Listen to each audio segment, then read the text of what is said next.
Okay, guys, you guys are what they call um, late boomers. You were born in '63, and essentially, I'm younger than you by a decade or so. But essentially, as I notice and you notice, it's like our whole everything we were taught, everything we were shown, everything we did that we were told to do, everything's been a fucking lie.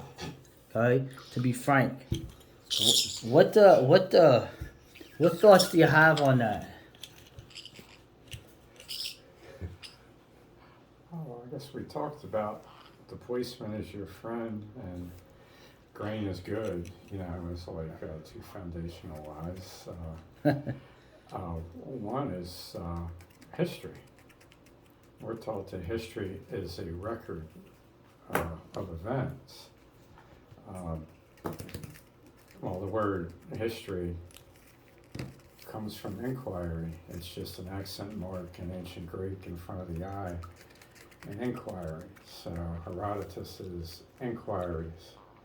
You know, we're told that they weren't inquiries, that they were a record of what is. And that's a foundational lie that's used to misrepresent just about everything that happened falsely. So I guess 17 history books now. I've done plowing through all of the lies hiding behind uh, the misrepresentation in the first place. So it's endless, but that would be the first one I'd pick at. So, Yeah, nutrition, the food pyramid. which I don't think it's an accident, it's a pyramid. You know, that they have, your grain-based society is a pyramidal structure where most of people slave away and starve in their 20s so that a few people can live to be 80. You know, so I don't think there's any. We've also got a pyramid on the back of the dollar bill. I don't think there's any accident that they chose the pyramid for that food thing, but who knows? Liberty is a lie. Liberty is the rights of the rich to do to the poor whatever they want to do without government interference. Okay, and freedom is the freedom of the rich to dominate the poor without government interference. And we're taught that it's liberty for the poor to do what they want and bootstrap themselves up. I really can't point to anything in American history that hasn't been falsified at this point. I do like the cover-up about the Iraqi invasion of Florida, where they invented they took the white Toyota SUVs and they mounted those Dragunov Russian machine guns on them. Yeah, I saw and they that. sailed those things like ducks all the way across the Atlantic, and they hit the beaches. What was that, Palm Springs or Miami? And they conducted an invasion in the United States, and that's why we had to go invade them. So, take your pick. Well, how about you, Rick? Well, yeah. Man, it's everything that's a lie. Religion turned out to be 180 degrees wrong. Bodybuilding, well, I guess there was a learning curve there. It takes a whole lifetime to realize you've been lied to. Arnold is a lie. Yeah. I mean, screw your freedoms. Here's a guy that came from Germany. He ran from Germany. Then he married a Kennedy.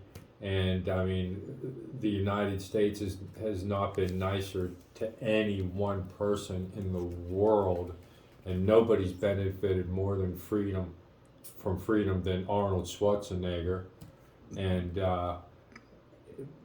religion's a lie, Arnold's a lie. You can't really believe anything anymore. What else? And even with religion, they use religion to lie. Many Politics is a lie. Now it's even if you're conservative and you believe in the Republicans, you can't even trust the Republicans anymore. China's in everybody's pocket. They're pointing at Russia. It's China's fault. That's a lie. I mean, they're pointing at Russia and and we're going into Ukraine. That's a lie. I mean, the Ukrainian situation now is war bad? Yeah, war's bad. Should Russia, be killing people? Well, no, but we shouldn't be giving arms to Ukraine anyway. We shouldn't have anything to do with Ukraine. Oh boy. I mean, Russia should have just been able to walk into Ukraine. Nobody would have died. Ukraine's already fucked up. So, what are we doing? We're arming Ukrainians so that they can fight a war, so that they can resist Russia. When really, why are we interested in Ukraine? We have no business in Ukraine. But, everything's alive. Everything. Sugar, fruit. Fruit's good for you. Oh, yeah, Rick. Snickers bars are bad, but I'll eat bananas. It's the same fucking thing. I mean, there's no difference between a pineapple and a Milky Way bar. There's none, But that's a lie. They're going to sit here and they're going to tell you that oranges are good for you. Oranges are not good for you. There's 8 other things you can eat other than oranges. Again, if you have any questions about what I'm saying as far as diet, just refer to the glycemic index. If you think that a food is a certain way and you think that I'm wrong, look up the food on the glycemic index, see what its insulin response is, and then you make a judgment for there. But no, bananas aren't good for you, oranges are not good for you, apples are not good for you. You've been lied to all your life. You're being lied to just about everything. Even money. What we call money is currency. It's not money. And we all accept it as money, and it's not. I was told I was a homeowner when I was really just in debt for 30 years, debt that I never successfully discharged. I listened to a podcast called No Agenda, which is John Dvorak and Adam Curry, and they had, I think it was 3 or 4 episodes ago, and this was a subject in Canada, and I don't know if I discussed this with you, but I think another country said that you don't have a right to own anything. And then the next show, they found out that this is also true in America, that you don't even own the clothes on your back. That you don't have a right to own your shirt. You don't have a right to own anything. You don't have a right to own your house, even though it's paid for. James don't believe it. Rights are fake. Yeah, rights are fake. There's no such thing as a right, because it's by definition a right has to be upheld by a third party, which means you're their slave. So when somebody tells you have a right to something, that right can only be affirmed by the government or some other third party coming in and upholding your right, which means that you're their slave. So to believe that you have rights is to be a slave. And this has a name too. There's a legal name for it, and I forgot. Like I said, you can refer to No Agenda podcast. I think it was 4 or 5 shows ago, but they had a name for it. There's actually a law that says that you don't have a right to own the clothes on your back. Yeah. Well, essentially, what I'll do to I guess, start summing it up a little bit is I want to ask you guys a question. Some people, there's a million reasons. I always think there's at least 7 or 8 reasons for anything going on. To just blame one thing or a group or something, even if it's true, it's only part true. You're missing the whole thing. You're missing the whole picture. Things are caused by a lot of different things coming together, right, into like a perfect storm, let's say. But do you think that these lies are I think most of these lies are malevolent. I think that these are done to hurt you and take your shit and dominate you and inflicts power on you. It's not a misunderstanding. That's just my opinion. I just want to know what you guys think. If this is just accidental, or it's not conscious, or is it just a matrix occurring over and over throughout human history of power? Like, what do you think? I guess I'm loaded into the question a little bit, but...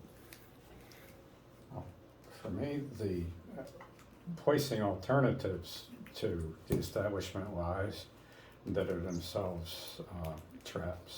One would be the endless times that religion has been used, even the same religions, used by hundreds of different people as a platform for deception. Uh, and then you're offered, for instance, academics will offer you a way out of that. You could become an atheist. And it turns out that atheism is like the most rabid religious cult out there. Right. So even when you're given an alternative, it's just the same lie wrapped up in a different package. And I think a lot of it's just institutional, that it is for the benefit of any large organization to insist that its component individuals tell the truth, and that the organization itself lies. And they'll have meetings behind closed doors saying, well, the idiots cannot understand the truth, so we have to lie to them for their own good. So I think that there's a subconscious malevolence, but in a lot of cases, I think the people telling lies think that they're doing it for the greater good. Right. It just so happens that what always is good is what benefits them the most. But that's a perk of being in charge. Right? Yes, the person. Yes. All right. So it's always funny, like what they were saying, how everything that when power, and I'm not trying to put myself up, but like I always thought when enough powerful interests, whoever, whatever, whenever they were, whatever. When enough of them agree on something, they pull everything along into their direction, into their current, into their gravitational pull. And essentially, this is what history is. And I think a lot of what's going on is that to a degree, too. So it doesn't mean that, there's nothing we could do but just, sit around. But, like you were saying, James, the idea of polarity. Like, okay, you know what? I think this guy's a poopy head. I'm going to listen to the opposition. And then you go, yeah. And then you realize over time, these guys turn, or these guys get sell out, or these guys just, go into a direction that's counterproductive. What's the concept, real quick? We got like 2 minutes. The idea of the polarity, like don't feed the polarity. It doesn't mean you're a fence sitter, but like don't feed into the polarity of it. Like, elucidate on that a little bit. Well, one good example that a lot of your listeners might be able to come up with would be grappling versus striking. What's a better way of combat? Oh, yeah. Okay, when in reality there's advantages to both, and the guys that end up being best at the all-around combat, they mix them up. And people that just specialize in one, they have more limited abilities. So the polarity, for instance, with Bacon's rebellion in 1675, each generation of historians flips to the other end of the polarity. So you'll have the people that say it was the American Revolution 100 years too soon. It was this great thing that didn't work out. And then on the other side, it was just working class hatred for Native Americans wanting to steal their land. And the government was trying to protect the Native Americans. And both arguments, there's a shred of truth in both arguments, but both of them leave out most of the actuality, and they just get people arguing past the truth at each other, and people take turns flipping from one end of the polarity to the other, or they just stay on one end, and nobody ever uncovers the middle ground. And historians that do not take one pole or the other, they don't get published. So it's just it's a unique way that Americans have been conditioned to consistently lie to themselves, even when they're arguing with each other. That's a good point. So, any final thoughts, Rick? You got 30 seconds. No, I'm good. All right, man. That's great. All right, thanks. The late boomers, we're all late bloomers to the truth, but don't count all the boomers out. These are the good ones. All right, later.